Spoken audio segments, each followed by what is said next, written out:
This is our 21st WFNS Education Symposia, and we have chosen that subject, the management of hydrocephalus. And we will have very good speakers, 3 speakers, and we have 2 moderators. One is Dr. Naren, and the other is Dr. Tomuru Miwa. I will let you to start the session. Thank you, Professor. Dr. Miwa, I think I will introduce Dr. Panigrahi, and then you can, if that's okay, then you can introduce Dr. Satova. So thank you very much, Professor Zileli, for this privilege of allowing us to moderate this important session on hydrocephalus with 3 excellent speakers. So we have the honor of having Dr. Manas Panigrahi to give the first talk. He's going to talk to us on shunt or endoscopic third ventriculostomy. Dr. Panigrahi is a very senior consultant from India. He's at the KIMS hospital in Hyderabad, and he undertook his training at the famed NIMHAS in Bengaluru, and subsequently had been a professor at Nizam Institute of Medical Sciences. He has a very wide clinical practice, very extensive clinical practice, and I'm looking forward to hearing from Dr. Panigrahi on shunt or endoscopic third ventriculostomy. Thank you so much.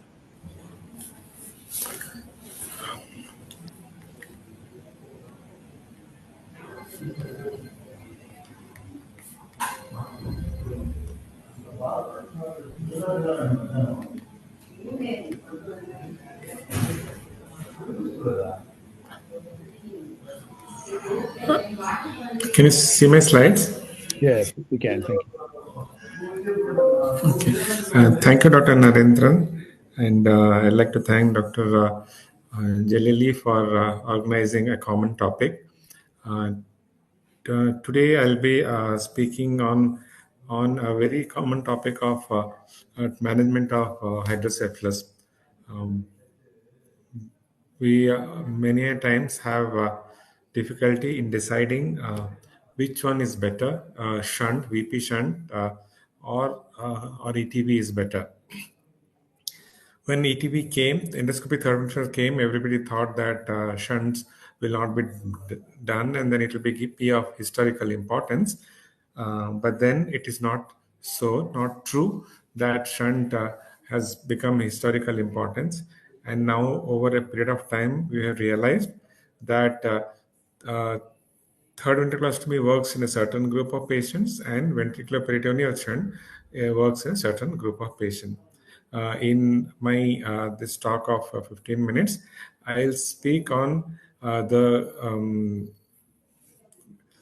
pros and cons of ETV versus the ventricular peritoneal shunt, which one is has a better results, and discuss about the complications, and give some tips to avoid a few complications in ETV, and what is recommended or how to decide a particular patient needs a third ventriculostomy or a ventricular peritoneal shunt. Both shunt placement and endoscopic third ventriculostomy are widely used treatment for hydrocephalus, and each has distinct advantages and drawbacks. It has been established since 1960s, ventricular peritoneal shunt, and it's easily can be done at any place with no extra infrastructure or no equipment. And shunt tubes also are not very expensive in countries like India, where we have Chabras. It's very cheap, and which gives equal results to any expensive shunt which is available in other parts of the world. The greatest advantage is that it not only it is very cheap, and it has a good clinical experience, and it gives immediately relief of symptoms. And it can be used in all type of hydrocephalus, whether it's an obstructive or a non-obstructive hydrocephalus. But Unfortunately, the complications of shunt are high.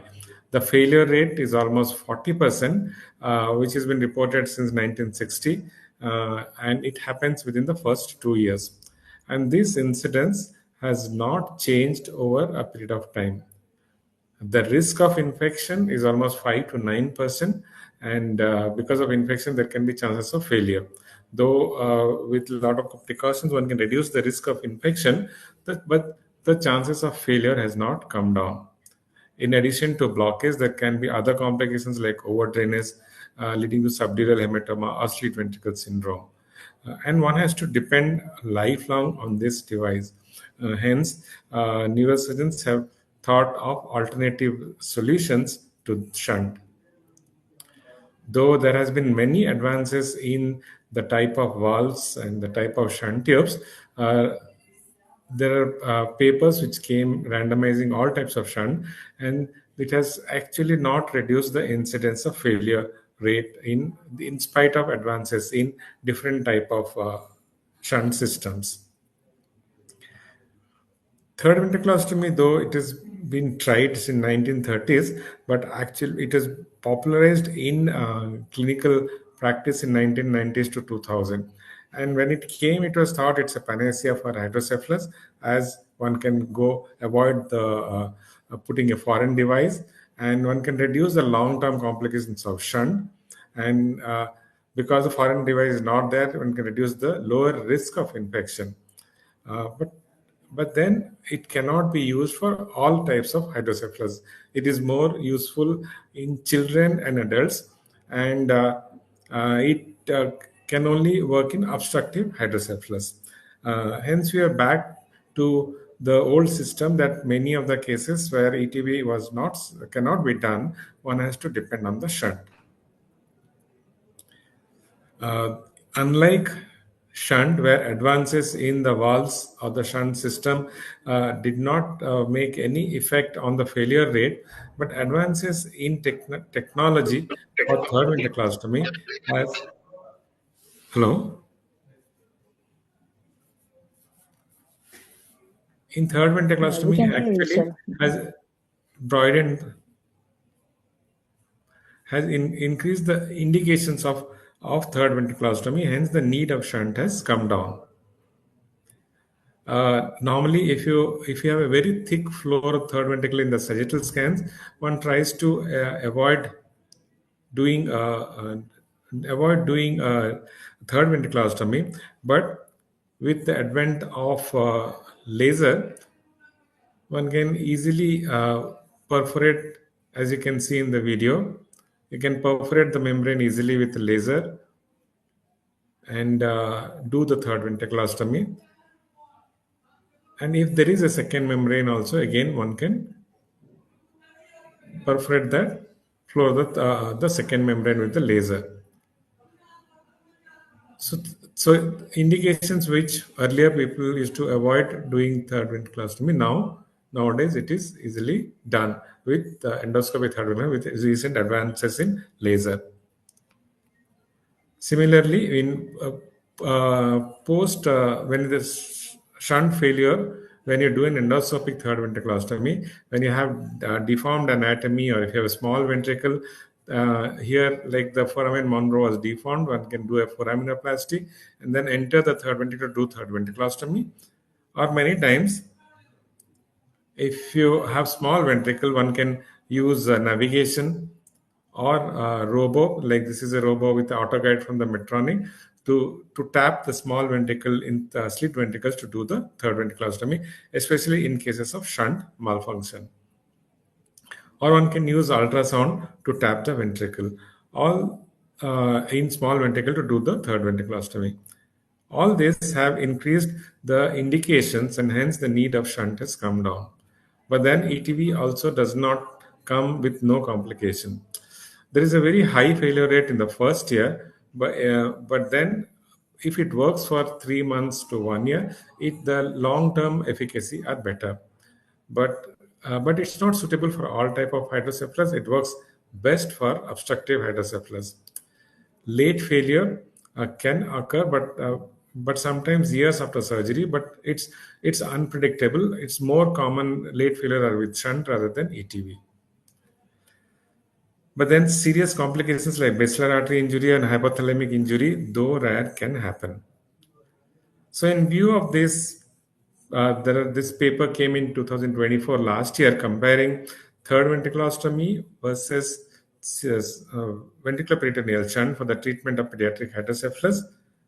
And similar paper also has come from India, including many papers from all over the world.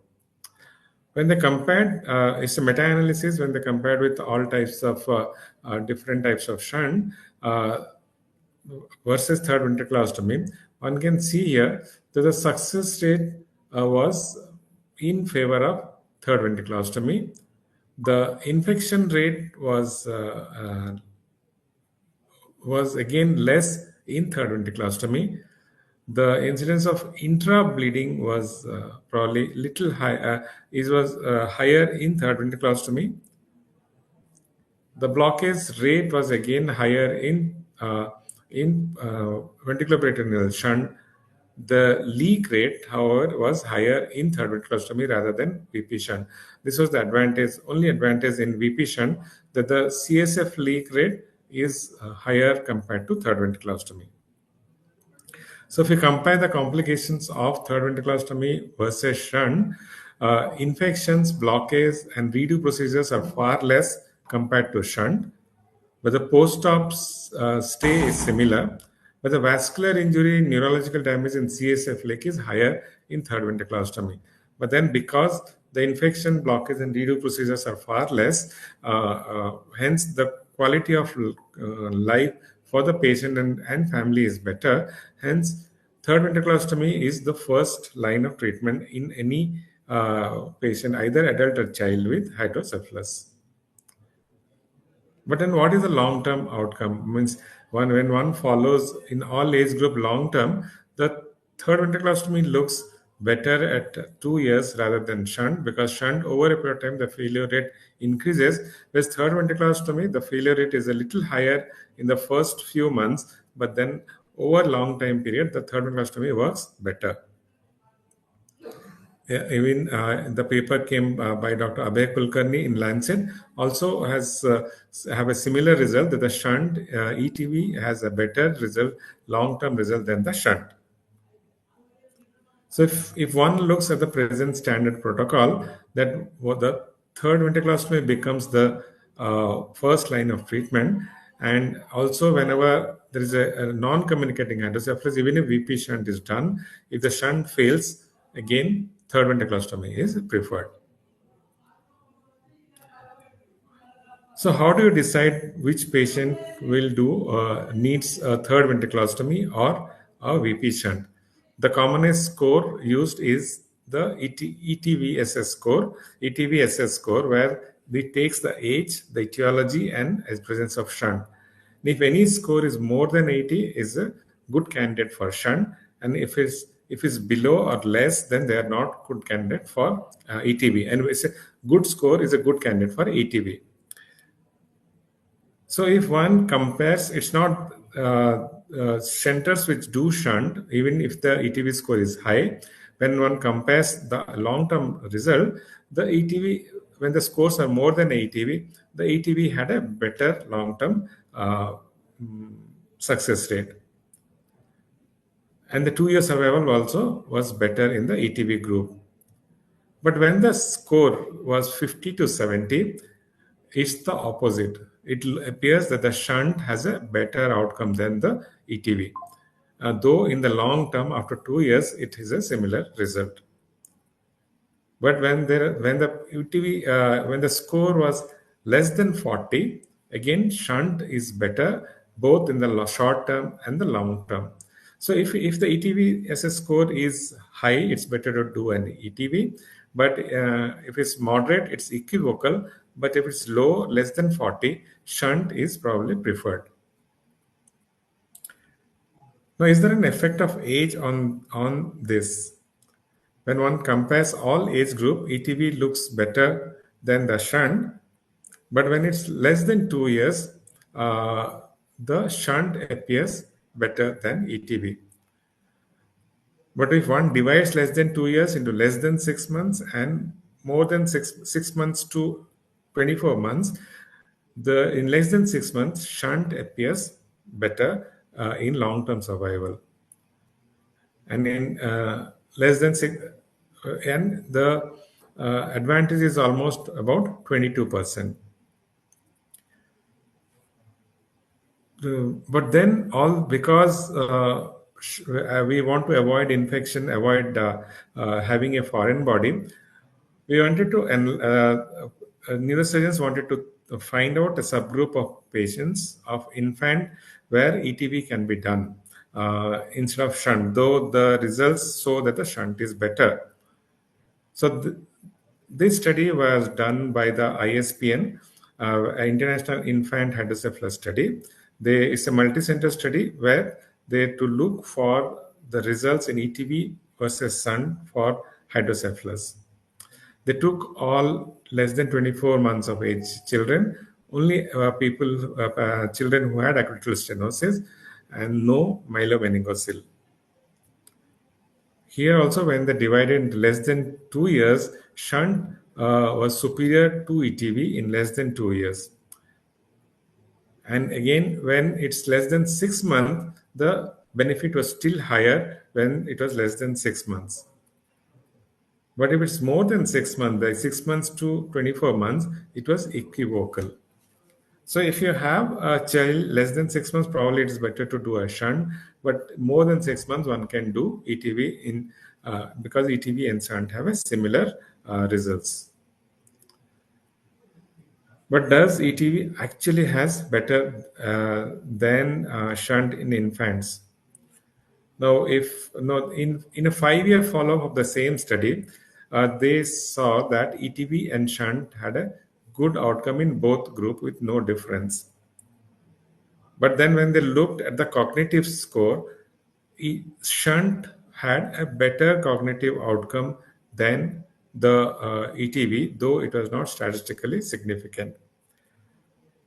The reason was given that in a shunt, the ventricle size comes down immediately, so the brain volume is better compared to ETV. In ETV, the ventricle size doesn't come down, the brain volume is less than shunt, and hence probably in VP shunt, the cognitive outcome is better. But then ventricular size was not a significant factor to tell that it was that the cognitive outcome is better, but the observation is that the cognitive outcome is better. Hence, probably if it's less than 6 months, it's better to do a shunt rather than an ETV.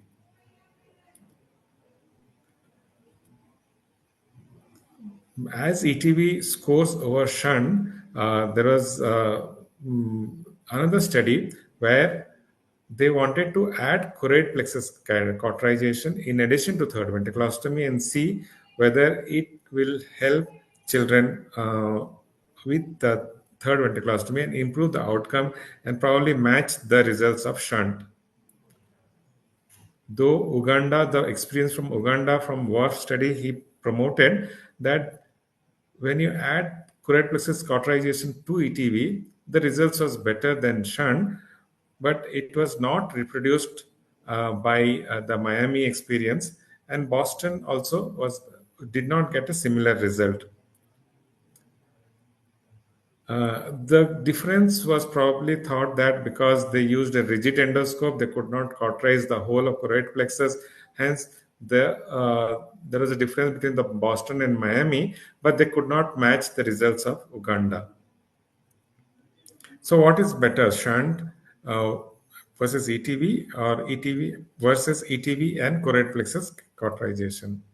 As this is not yet solved, now this trial has been started in where it's called endoscopy versus shunt treatment of hydrocephalus in infants, the ST trial, where here infants less than 24 months are taken, excluding the IVH patient, and they will be followed up to age 5 years.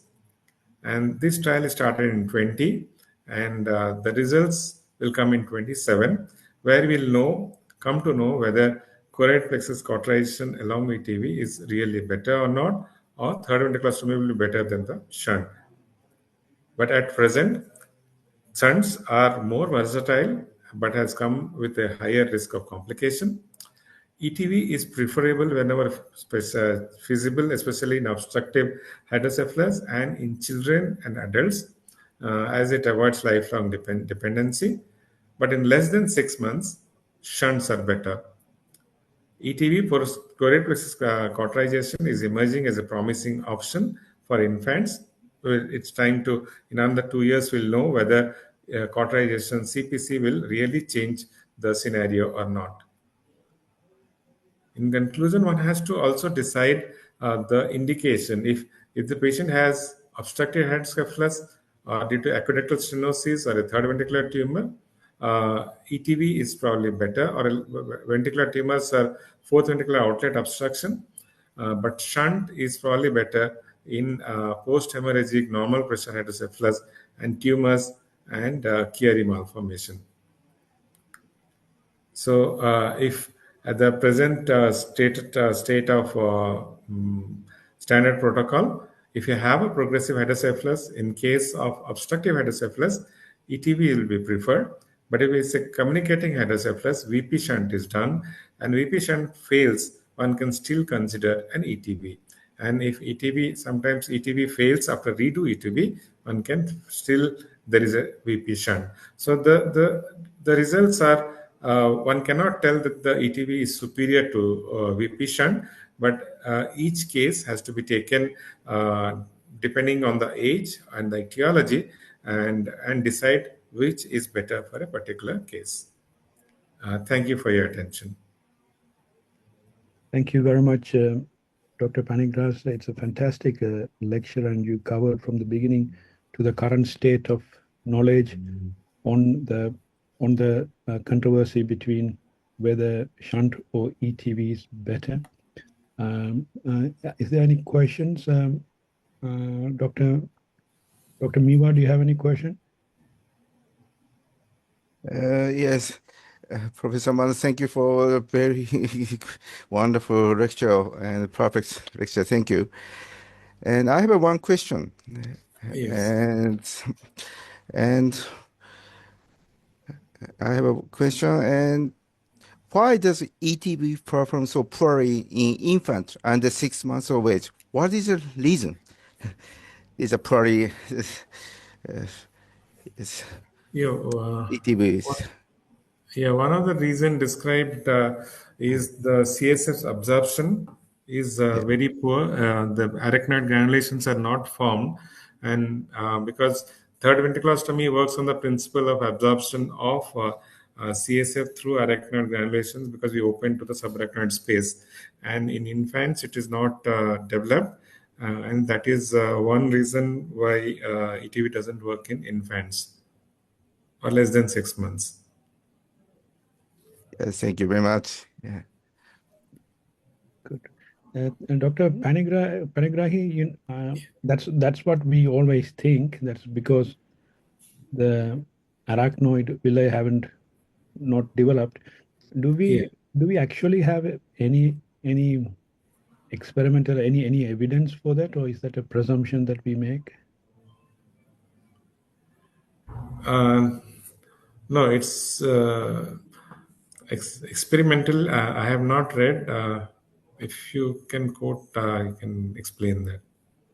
Yes, for me, I have always we always say that it doesn't work at 6 months, below the age of 6 months, because the CSF pathways haven't opened up. But I always wonder whether with the fontanelles being open as well, whether that has an effect.